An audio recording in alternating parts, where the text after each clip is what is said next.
Welcome back. This is Jim Lowenstern. This is the Exponential Files, the podcast where you learn everything about everything. We cover all topics. Today we're covering the topic of real estate brokerage with Artemisa Boston, who is an exceptional agent in the state of Minnesota. Am I correct, Artemisa? Yes. Minnesota? Yep. Mhm. What's the major city that you cover?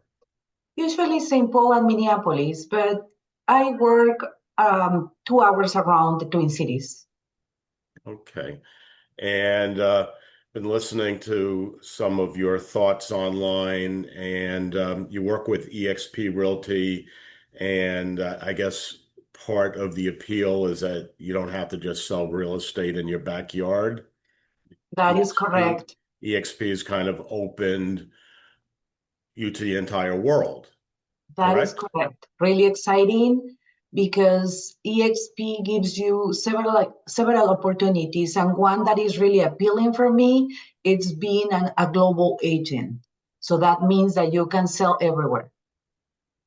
I was paying close attention to your numbers. So in real trends, I believe you were, I don't know about last year, but at least in a year, you were the number one agent in the entire state of Yes, Minnesota. yes, I think for the last 3 or 4 years. Last 3 or 4 years. Okay. Was that for sides or sides and volume? Was that for both? No, just sites. Just sides. Okay. Well, that's impressive in itself. Your volume is 68 million for the year I have in front of me. I think that was 2024. Mhm. And you didn't do it the easy way. I'm in production as well. My average sale, let's just put it this way, in the city that I have a branch office in, our well, let's put it this way. We tore down a house for 2.5 million and then resold it for almost 8 million. So I'm kind of cheating when you did it with 223 deals. That's like an Yes. average of just under 500,000. Yes, that was in 2024. 2025 was a little bit different. The market after the COVID-19, I sold 300 units. And Wow. after that, I was doing this and this and this, but it's normal because we were spoiled during the pandemic. Very, very true. Um, that all being said, how do you manage logistically? Because you're a solo agent. Mhm. I guess you have assistants or one assistant. Um, how do you do even just the paperwork and the marketing and 223 deals? What percentage is listings? What percentage is buyer representation? Sort of run me through all those numbers. I think it's like 75% buyers and 25% listings. This year probably is going to be different because of what happened with immigration here in Minnesota. A lot of people was selling, so probably now I'm going to be representing more sellers. Um, but usually I am a buyer's agent mostly. And Well, we don't get into politics usually on this show yeah, because yes, it doesn't lead anywhere good. yes, But it since you brought it up, it's kind of an interesting thing. Your city was sort of targeted in a way, and I didn't even think about it before you brought it up. But what has happened since? I mean, there was ICE and there was some. People killed, unfortunately. Lots going on in the street there. The aftermath is people want to move out of yes, Minneapolis yes. now. Yes, they want to move out. Now everything is. getting a little bit normal. Obviously, it's not going to be 100% normal because this situation was really bad. Okay, but people, Hispanics, we are resilient and we are getting better. And in a couple months, it's going to be better. But in that moment, a lot of people was, I don't want to be here anymore because It it was was scary. really difficult. We Yeah, really, it was scary. exactly. Yeah, okay. But you think that's settling down just a little bit. Yes, yes, Oh, everything is good. I'm talking about my systems. I create like about 10 years ago the concept of showing agent. Now everyone is using that, but before nobody was using that. So I create the transaction coordinator and the showing agent. Maybe somebody else did that before me, but I didn't know. Okay. So basically, this is like an Uber situation system. You have a lot of showing agents that they show houses for me every time that they have time, and I pay per hour. And I have several assistants, and every single one has a different thing to do, like checking the emails or making the offers or different things or social media. So the concept is the solo agent with showing agents and assistants.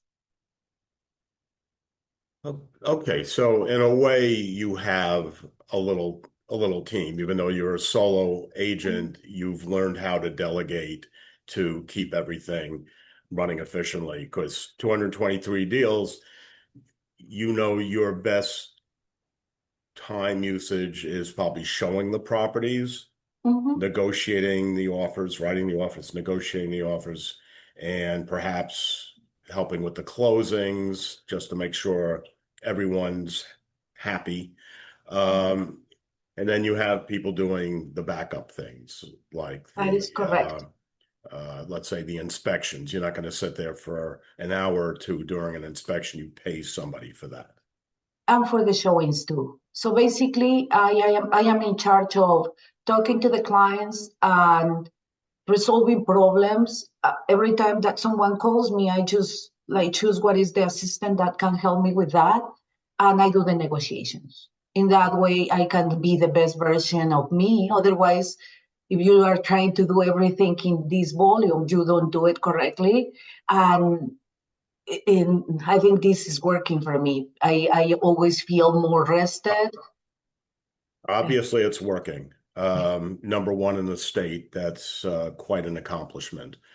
How many years have you been selling real estate? 25. Where were you before EXP? A local company called Realty Group. Okay. Are they still in business? Yes. Okay, good. Mhm. Um, what did you hear about EXP that made you think, or was there another company between? No, Okay, so from that company, somebody or you saw something online. Tell me what happened. I'd love to know. I have friends in EXP and I have friends in other companies too. And I didn't have any interest of moving because I was happy in my company. That people, they are really nice and I learned a lot. But I was feeling that I was looking for a challenge. When you are happy, but that's it. You cannot do more. So when I was like talking to someone about EXP, and I learned the benefits that this company provides.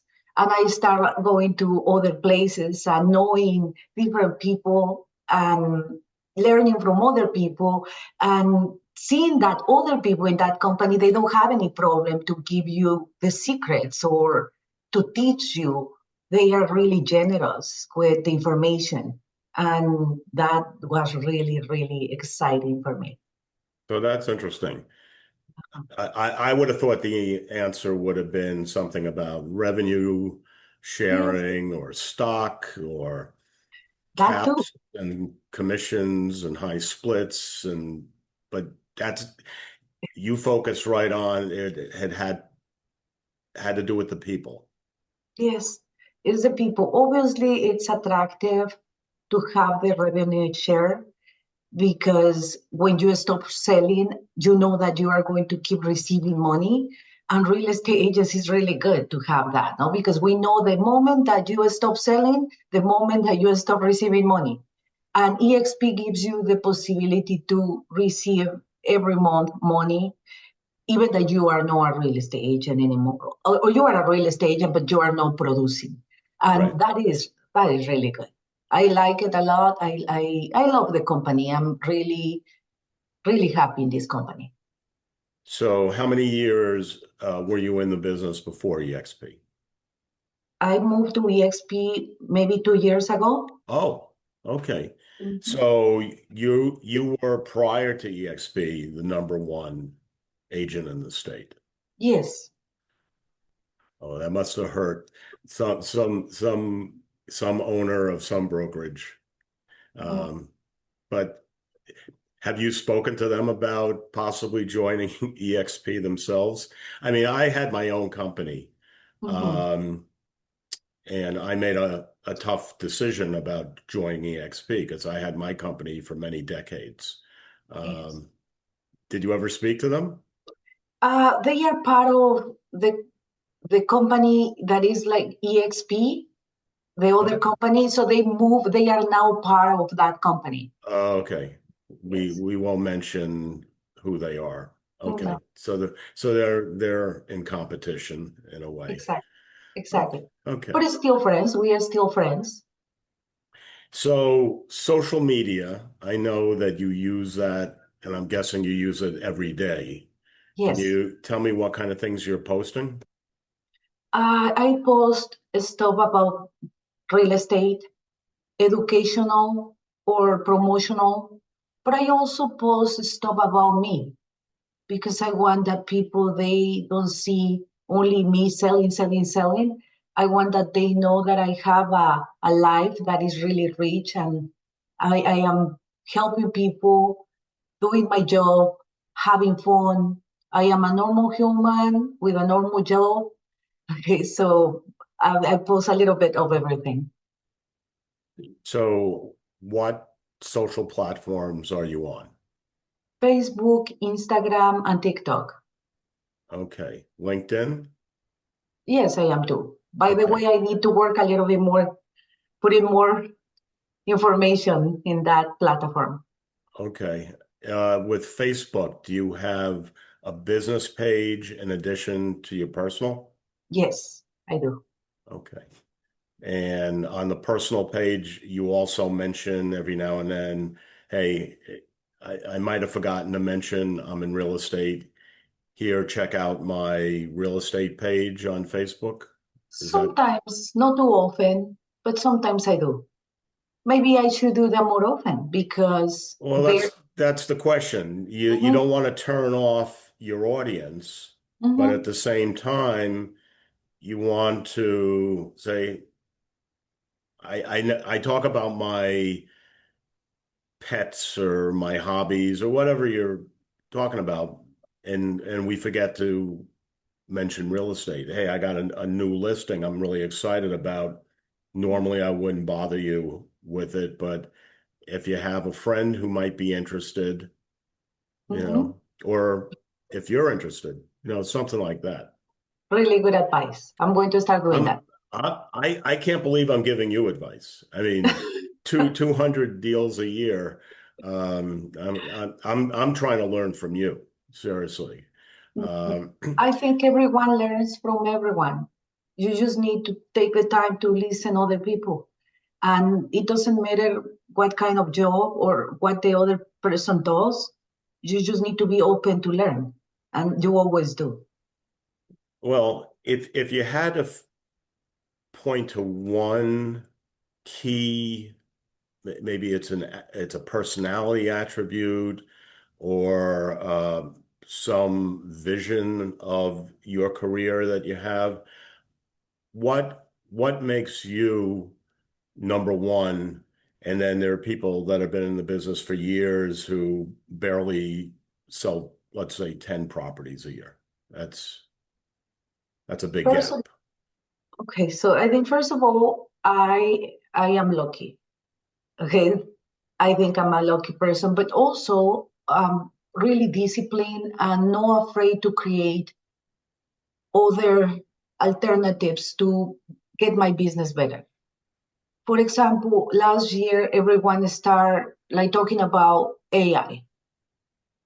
I closed 30 deals with AI before everyone. Now this year everyone is using AI. Me, I was using AI when somebody says something about AI. It's because I always have the take the risk, to do something. I know I'm afraid to do that, and that helps a lot. Sometimes you hesitate to do a lot of stuff because you are afraid. I am not. So I try this because the worst that can happen is that it's not going to work, and that's it. Okay, well, AI is a big topic. Mm-hmm. When you say you used AI and it closed, did you say 30 Very. deals? Mm-hmm. Is this something that's embedded in, like EXP gives us Bold Trail and it's AI Mm-hmm. assisted, or is it an application like HeyGen or CapCut or Synthesia? You know, there's a million of them. What AI were you using? It's a lead generation system, but to be honest, I pay someone to connect it and be in charge of that. I don't know exactly what is the name of that, but it's connected to Facebook. So in that way generates the leads and I just receive the leads. I see. Okay. So it's an outsourced AI generating. So now you think that you've got competition with it and it's not bringing you as much business? Yes, a little bit less this year, but also with everything that happened a couple months ago, the market in Minnesota is different. Um, it has been a little different since 2 years ago. So now it's still different. But we are going to be okay. I have been doing this 25 years. I have seen a lot of things. And sometimes you are in this kind of market, and in 2 or 3 months, the market opens and goes to a different market. It's just be patient and have good attitude and keep working. So it doesn't Right. matter what market. If the market is slow, create opportunities or prepare for the summer because we are going to be more busy. Right. Well, it's like when COVID first hit and the whole country kind of shut down for weeks, months, whatever it was. It was a shock to the system, but it took us no time to bounce back. So it's Exactly. probably going to be the same thing for Minneapolis also, that That is correct. people will, unfortunately, they have short memories. Hmm. Exactly. And maybe what happens is the prices go down a little bit. The And prices then, are stable, but no as remember 2, 3 years ago during COVID that people was offering 50,000 more for a house or something right, like that. That right, kind of market is gone. We still see multiple offers, but no as much than before. And right. now it's a market where we have more inventory here in the Twin Cities. Once in a while, we have multiple offers in a listing, but it's not really a stable market where sellers and buyers they have the same opportunity, and that is really nice too. I think a healthy market is the market you're describing. Mm-hmm. Yeah. Because if buyers are consistently losing out on the house that they're making an offer on, they get disenchanted Mm-hmm. and they stop looking. Yes. You can only you make offers on 10 properties and you get outbid in bidding wars. It gets frustrating. Really. And the same thing for sellers. If the house is on the market for a year Mm-hmm. and without an offer, that gets frustrating too. Yes. So maybe now, and this is across the country, this isn't just in your area, maybe we're getting in equilibrium. Yes. Yes. And people accommodate to the market. It takes a few months because now sellers they are understanding that they cannot price the houses super high because we are knowing that kind of market needs to be the right price. But for a while, a few months, it takes some time for them to understand that we are in a different market. And sometimes the houses they need to be in the market for more time. So now people know that if you don't like put the right price, your house is going to be there for a few months. And now I have more clients that they are understanding that it's important to put the right price. And being a little aggressive with the price usually results With the, in with a faster sale Mhm. and usually more money in the seller's pocket. Exactly. But sometimes you know that you understand that, but you explain that to the clients, and sometimes they say no, no, no. So you need to do whatever they want. Yes, yes, of course. Um, so I'm interested. So 2 years with EXP. Obviously, you're liking the company. Mhm. Um, did you see a noticeable change in your appreciation of what your future business in real estate would be with, let's say, the business model, the technology, the overall tools, and the coaching that's available? Yes, I saw more opportunities. My mind blows. I start meeting people and they start talking different kind of things, and I was like, no way, no way. This is so amazing. So now I have the opportunity to provide, if my clients here they want to buy a house in other countries, I have a team in another country, and I can go and see. Now I'm going to Spain again. I'm going to come back to Spain to see if I can buy a property myself. And I never in my mind never crossed that kind of. I was okay in Minnesota. I was happy selling. But when someone like open your mind, thinking that you already know everything, kind of, because you never know everything, but and tells you, hey, guess what?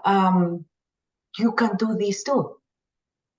So instead of me thinking that, oh, maybe I'm going to retire in 20 years or 10 years, now I'm like, I'm never going to retire because I want to keep selling in other places too. Yeah, I described it as you know the movie The Wizard of Oz, right? Yes. In the beginning, it's in black and white. Hmm. And then Dorothy's in the house and it gets spun up in the tornado, lands in Oz. She steps out the door. Everything's in black and white. She steps out the door and that door opens up and it starts being in color. Hmm. And she steps out. It's like, what?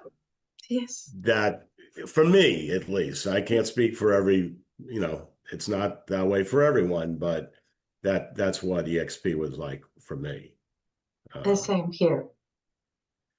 And for me, it was, one little company with 7 offices in the state of Massachusetts and Rhode Island and New Hampshire, and then we're worldwide and have groups and teams and partners and all kinds of things.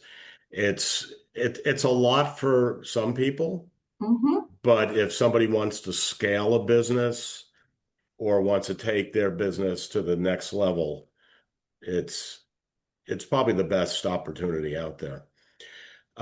You just came back from Puerto Rico? Puerto Rico and Washington, D.C. I was Okay. invited to be a speaker in a Washington, D.C. convention for NAREM, the National National Association of Realtors. Okay. What was Hispanic. that? Like the technology conference? No, was it's a I don't remember the name right now, but Washington was the re-election of the new president. Okay, yeah, it's the business meeting Yes, the overall. business, yeah. So it was really nice. I met really nice people and I learned a lot and they gave me opportunity to be one of the speakers and I had a really good time. Well, I want to talk about Puerto Rico for a moment. Hmm. Uh, there are, I don't know how many, but I know personally a number of EXP agents that call Puerto Rico their home now.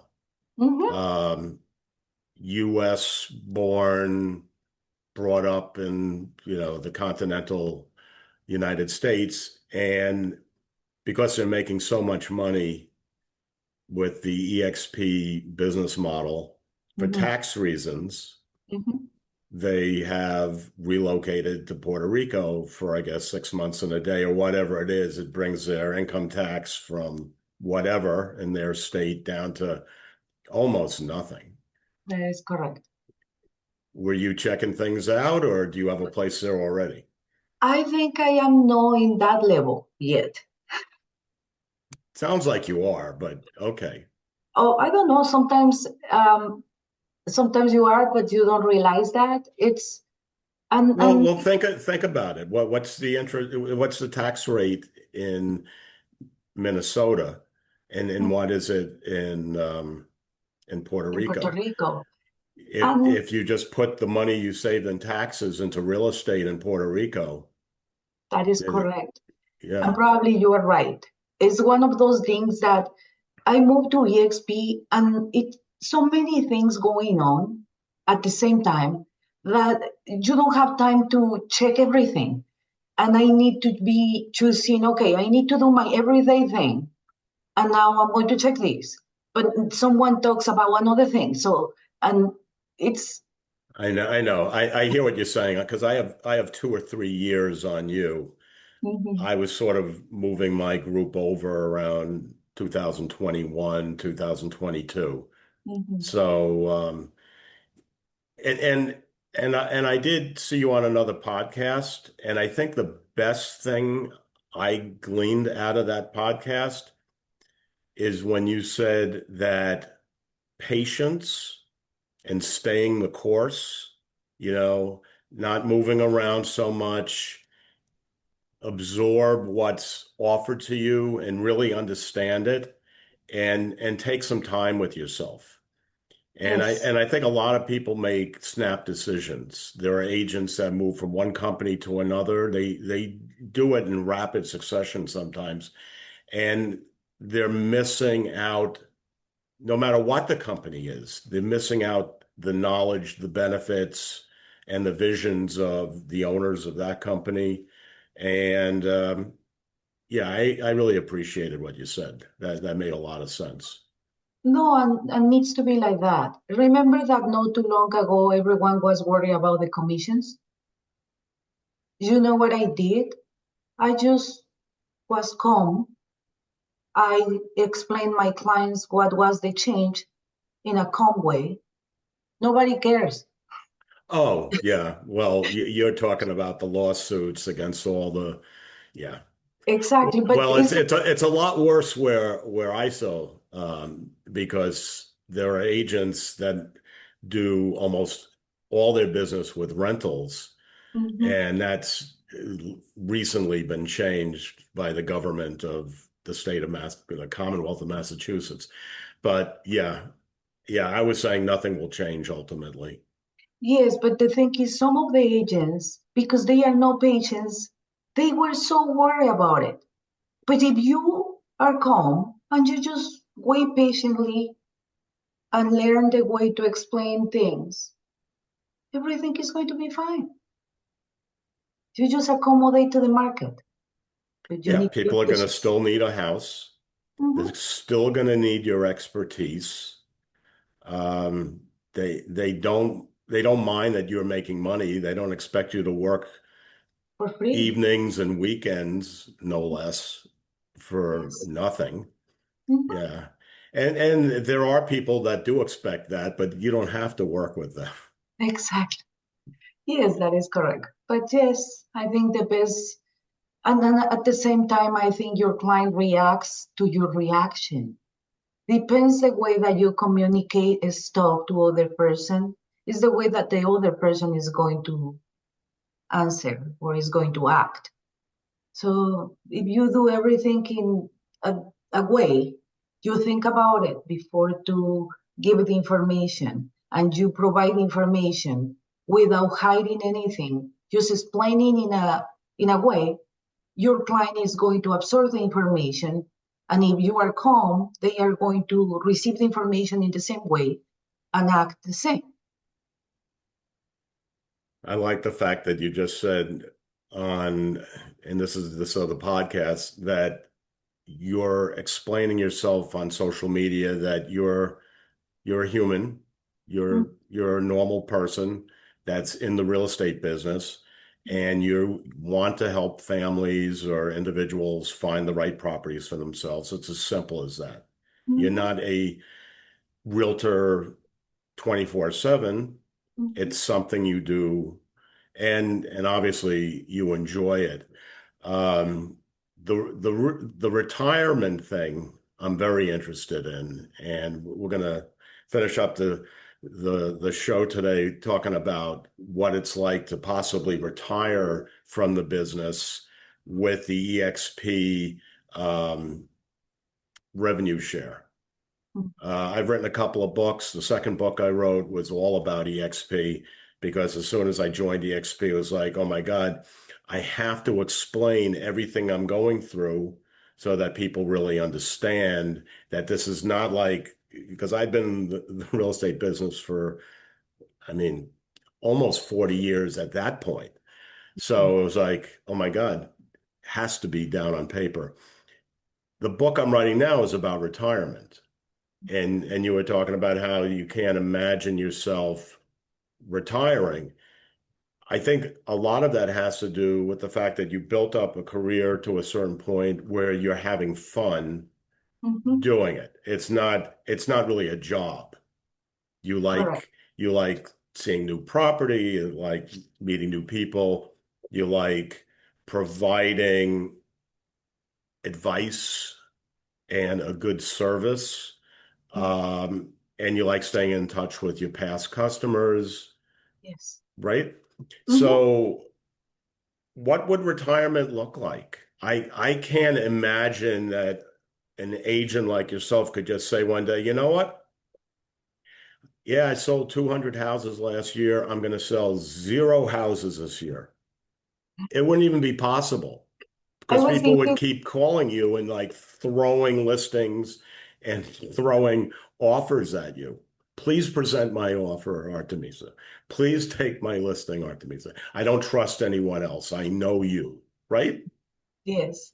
Yes, so I was thinking that maybe my son it's going to at some point take over and maybe in 10 years I was done and maybe enjoy life or whatever. But to be realistic, people like us, we cannot become.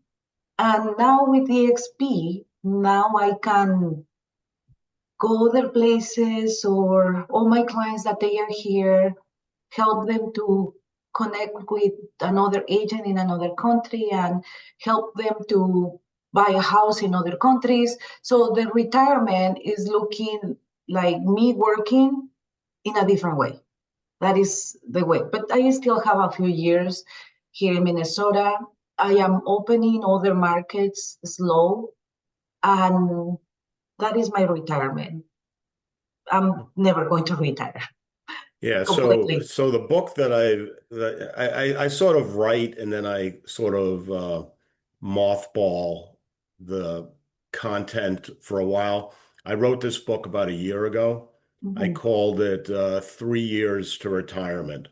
mhm, I sort of wrote it when I first joined EXP because I figured, you know what? No matter how good it is, no matter how bad it is, no matter what, I'm good. And remember, I had my own company, so I knew I could always do that again.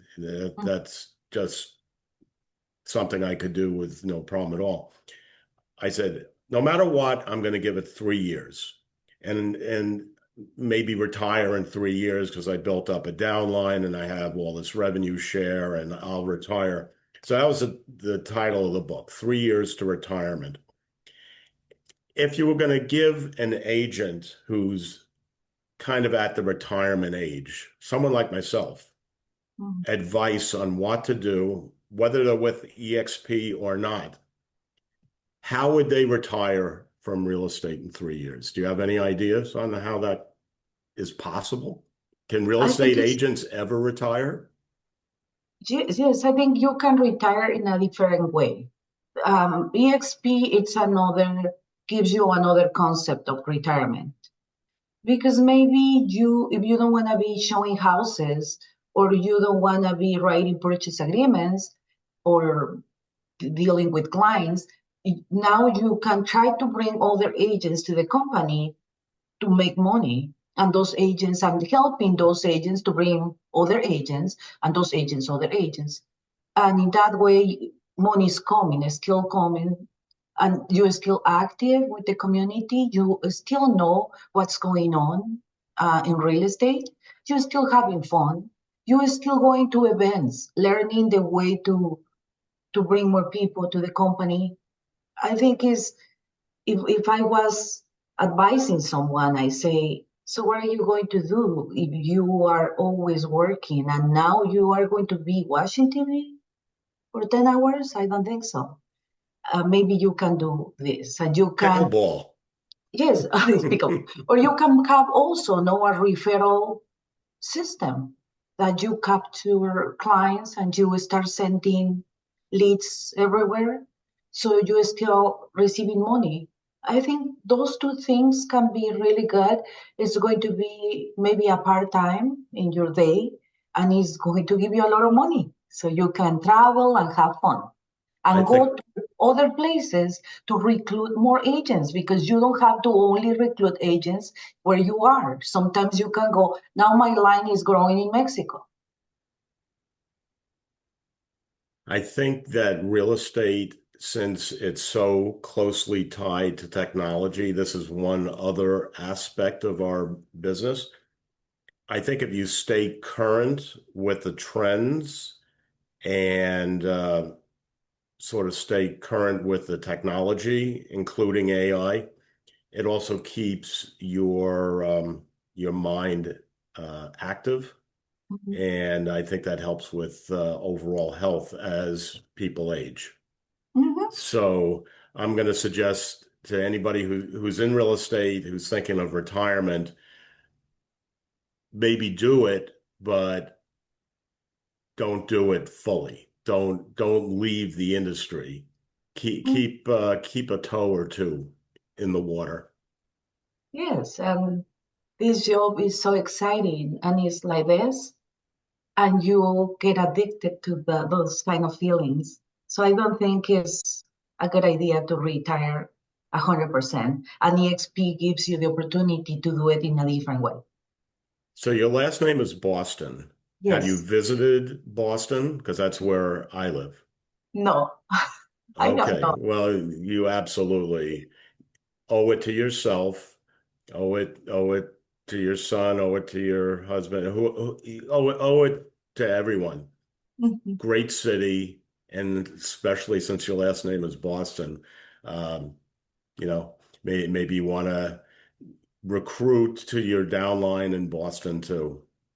I should. And if you do, I'll be your co-sponsor because Perfect. I have the number one team in New England, Oh, and yeah, number one team in Massachusetts, and maybe we could partner up on that.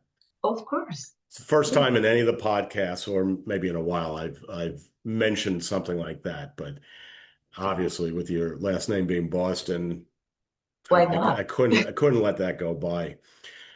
Artemisa, is there any question I didn't ask that I should have? I think, no, I think has been a fantastic conversation. Thank you so much for the opportunity. Stay on just for one moment. We're going to sign off now. This is Jim Lowenstern. We had a great show today. Artemisa Boston has been my guest, and I hope you enjoyed the show, and we'll see you next time. Thank you.